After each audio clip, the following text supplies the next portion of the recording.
apakah benar mereka itu pergi ke waktu 24 jam sebelumnya.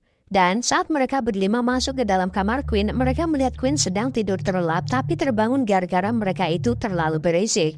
Nah, saat kedua Queen saling bertatapan, tiba-tiba terjadi keanehan. Tubuh mereka berdua berkedip-kedip seolah akan menghilang.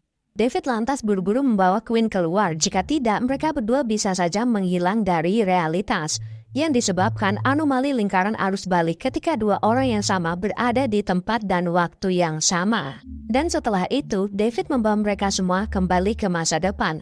Namun ada satu hal yang membuat mereka heran sekaligus tertawa. Karena rupa-rupanya ada seekor guguk tanpa sengaja ikut terbawa mereka ke masa depan. Dan kejadian itu membuat kompleks area perumahan tersebut memasang poster anjing hilang.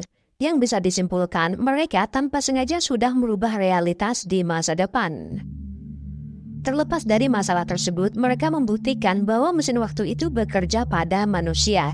Dan mereka bisa menggunakannya untuk melakukan banyak hal berguna. Karena mesin waktu itu adalah kesempatan kedua mereka untuk memperbaiki keadaan.